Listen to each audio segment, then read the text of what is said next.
wrong. That's what he says. That's what he says. People of the membership of ZANU-PF, they are happy with their president. They want him to discharge his mandate. He's discharging it very well. That mandate, because all the prosperity, the big projects which I'm talking about, which forced Zimbabwe on the top of even European countries in steel sectors in lithium. This is a hallmark of a man who knows what he's doing, and he's got 5 years to deliver that. Give him that mandate for 5 years. Come 28, you can talk about succession. You yourself, Exactly. Let him follow up. you yourself led the right to remove a president who was constitutionally elected, to remove him from power before his mandate was due. You removed President Robert Gabriel Mugabe.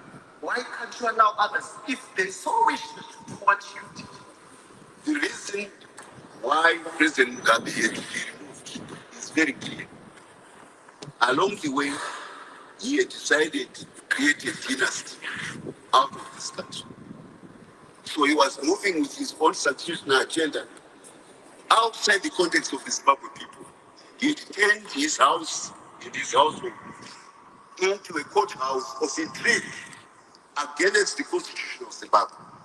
This is what then led to those who had put him in power originally, the war veterans.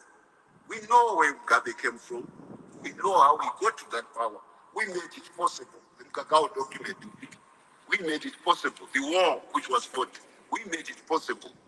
He has no particular possession of the attributes of that war. He can't say it's my war. He couldn't say it's my war. But he was taking all those sacrifices of the people and turning it into a family dynasty. That's antithesis of the revolution. And worse, when the day of 17 comes, his appointed minister of justice, Hector Konyong, decides to change the Zimbabwean army by imprisoning all the generals. Hitherto, they'd been staying in their barracks, not unduly concerned about what was going on.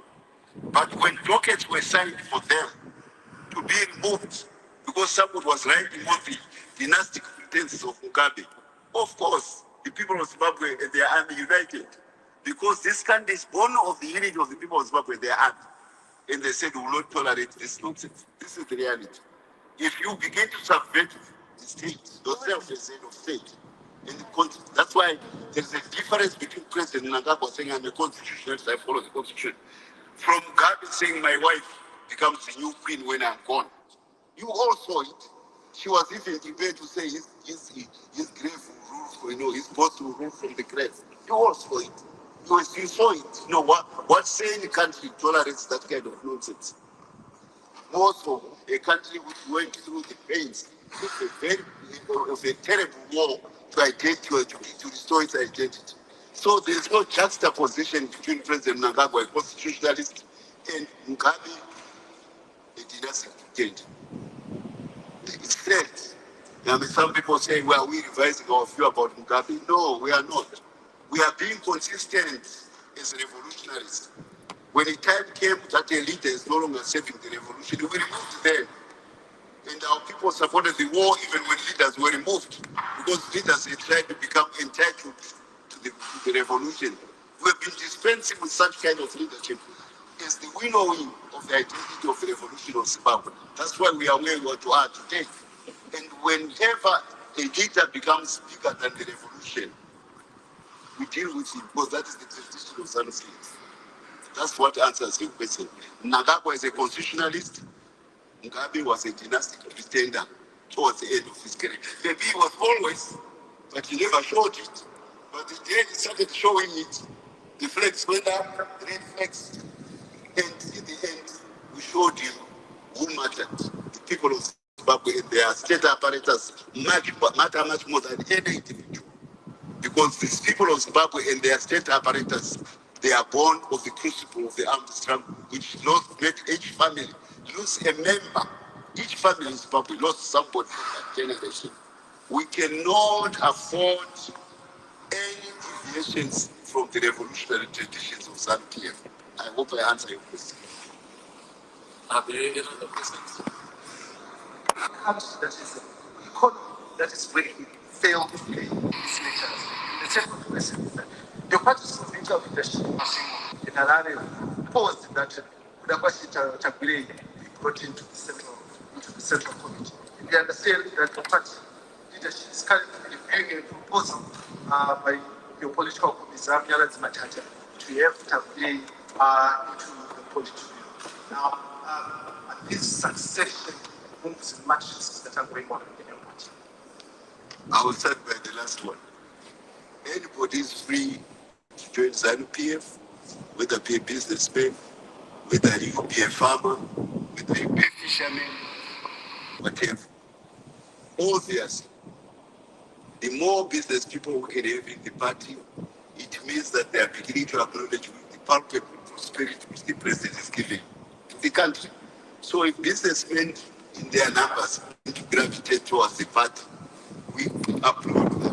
We like it. Because a businessman produces goods and services which make him rich further than an individual person.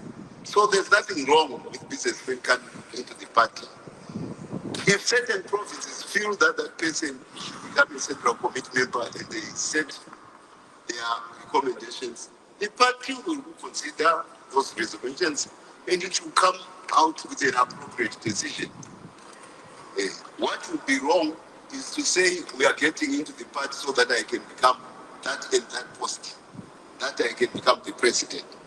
Because that's not the purpose of joining the party. The purpose of joining the party is to follow the constitution of the party and see to it that when succession or when succession is done by votes, that you comply with the tenets of that party. So it really depends on the individuals. If eventually the people of Zimbabwe or the membership of the party see you otherwise, they would have assessed you. But also don't deny them the privilege of saying they want to see somebody in a positive manner.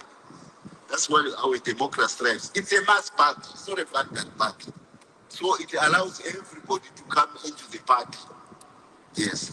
But if you come on a ticket that I want power, the people will see through what you want, and that becomes a challenge. Hopefully, all the businessmen entrants who come, they come to say we want to save the party, not to save themselves. That's how I answer that. Because saving themselves will not take them anywhere in Zambia. I can vouch for that. Just like presidents who went A1, we moved them.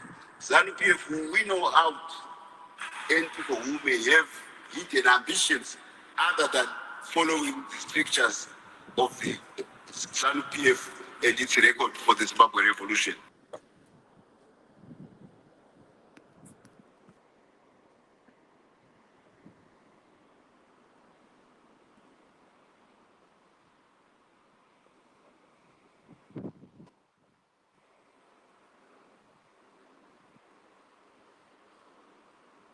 This is Zimai Media, broadcasting all round the world, on the spot, on the dot.